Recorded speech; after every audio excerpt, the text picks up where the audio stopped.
Shalom jemaat yang dikasih Tuhan, salam sejahtera bagi kita semua. Bertemu lagi dalam Sapaan Gembala GKI bersama saya Pendeta Agus Gunawan. Saudara-saudara, mari sebelum kita merenungkan bagian dari firman Tuhan, kita berdoa memohon pertolongan Roh Kudus. Mari kita berdoa. Bapa di dalam surga, kami bersyukur untuk kasih setia Tuhan yang boleh hadir dalam sepanjang kehidupan yang kami jalani. Dan saat ini Tuhan, kami akan bersama-sama merenungkan bagian dari firman Tuhan. Kiranya Roh Kudus boleh menolong kami, menuntun kami, supaya kami boleh memahami bagian dari firman Tuhan, dan kami boleh melakukan firman Tuhan ini di dalam kehidupan kami sehari-hari. Mari Tuhan berfirman, karena kami siap untuk mendengar, dan kami berdoa ini Tuhan, di dalam nama Tuhan Yesus yang menjadi Tuhan dan Juru Selamat kami yang hidup. Amin. Nah, saudara-saudara, hari ini tema renungan kita adalah kasih yang sempurna. Bacaan kita diambil dari 1 Yohanes 4 ayat 16 sampai ayatnya yang ke-21. Saya akan membacakannya untuk kita. Kita telah mengenal dan telah percaya akan kasih Allah kepada kita.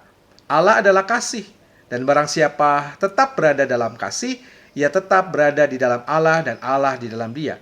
Dalam hal inilah kasih Allah sempurna di dalam kita, yaitu kalau kita mempunyai keberanian percaya pada hari penghakiman. Karena sama seperti dia, kita juga ada di dalam dunia ini. Di dalam kasih tidak ada ketakutan. Kasih yang sempurna melenyapkan ketakutan. Sebab ketakutan mengandung hukuman, dan barang siapa takut, ia tidak sempurna di dalam kasih. Kita mengasihi karena Allah lebih dahulu mengasihi kita. Jikalau seorang berkata, aku mengasihi Allah, dan ia membenci saudaranya, maka ia adalah pendusta. Karena barang siapa tidak mengasihi saudaranya yang dilihatnya, tidak mungkin mengasihi Allah yang tidak dilihatnya. Dan perintah ini kita terima dari dia. Barang siapa mengasihi Allah, ia harus juga mengasihi saudaranya. Nah, saudara-saudara yang dikasihi Tuhan, tanggal 14 Februari biasanya bagi anak muda, tapi juga kita yang dewasa juga memperingati kadang-kadang sebagai hari Valentine atau hari kasih sayang. Nah, biasanya saudara di hari itu coklat dan bunga menjadi barang yang laris dicari-cari untuk diberikan kepada seseorang yang mereka kasihi atau mereka cintai. Nah, saudara, dalam sebuah perjalanan dengan seorang sahabat menuju sebuah tempat, dia berujar di tengah jalan, nanti habis dari survei, mampir sebentar ya ke toko bunga. Saya harus beli bunga untuk yang ada lagi di rumah, nunggu di rumah. Nah, buat saya ini sungguh sangat romantis. Saya pun bertanya, saudara, apakah dia selalu memberikan sesuatu atau bunga di hari Valentine bagi istrinya?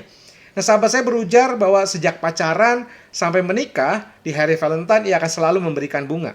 Atau apapun, benda apapun. Meskipun sebenarnya, kata dia, seringkali dia lupa.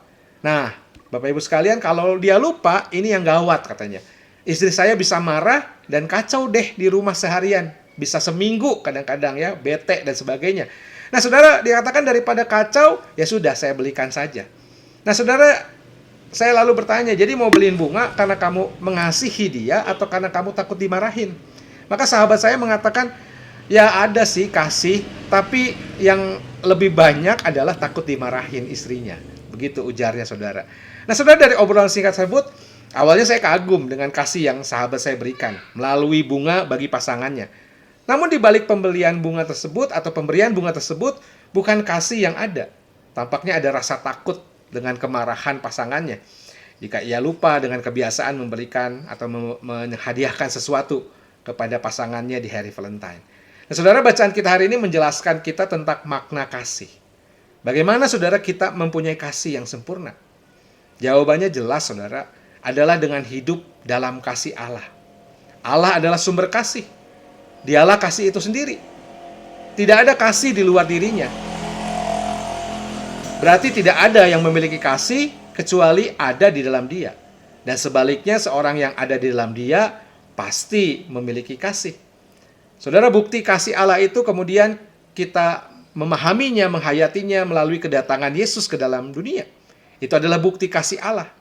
Yesus datang ke dunia, saudara, untuk menggantikan kita, menebus kita. Kematiannya memberi hidup pada manusia yang percaya kepadanya. Dan ini bukan karena manusia mengasihi Allah. Ya, justru manusia jauh. Roma 5 ayat 8, Allah menunjukkan kasihnya bahkan ketika kita masih berdosa. Nah, saudara, kematiannya memberi hidup kepada manusia yang percaya kepadanya. Dan ini bukan karena manusia mengasihi Allah, sekali lagi. Oleh sebab itu, saudara, kita tidak dapat memahami kasih Allah jika itu dilepaskan dari konteks kematian Yesus, pengorbanan, penebusan Kristus di atas kayu salib. Penjelasan tentang kasih Allah di luar salib Kristus adalah pengertian kasih yang tidak sempurna. Sebab itu, kini saudara kita yang telah menerima kasih Allah harus merespon dan mewujudkan kasih itu di dalam kehidupan kita.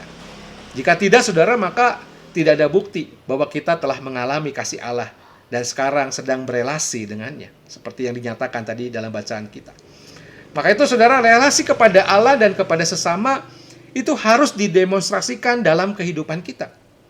Hidup dalam kasih merupakan bukti hidup bersama dengan Allah. Saudara, manusia sebagai ciptaan Allah memiliki kemampuan untuk mengasihi.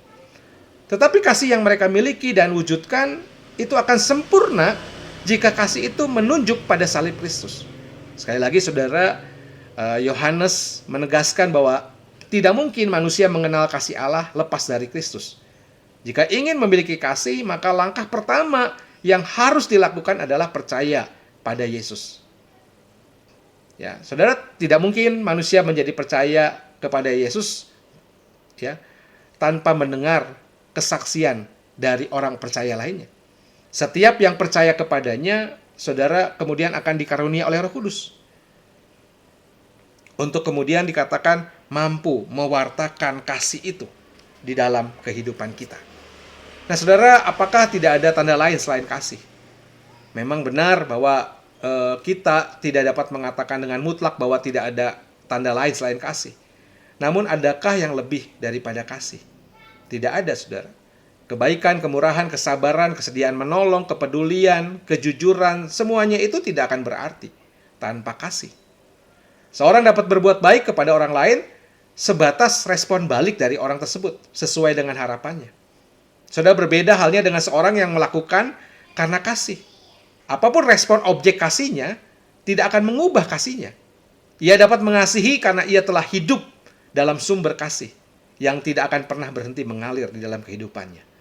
Demikianlah, saudara, kasih akan terus mengalir menjadi berkat bagi orang lain karena kasihnya tidak tergantung kepada dirinya sendiri yang terbatas, namun kepada Allah yang tidak terbatas.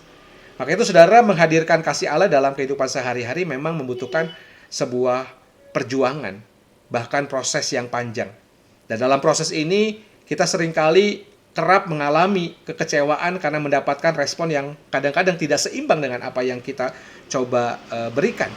Tetapi bila kasih Allah ada dalam kita, maka kekecewaan itu tidak mampu, saudara, membendung kita untuk kembali belajar mengasihi. Kasih itu pula yang membentuk kemudian nanti karakter dan kepribadian kita.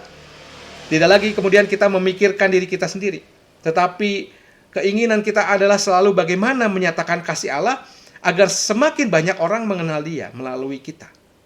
Kasihnya kemudian menjadi sempurna, saudara, dalam kita jika kita berani percaya dan membuka kehidupan kita di hadapannya.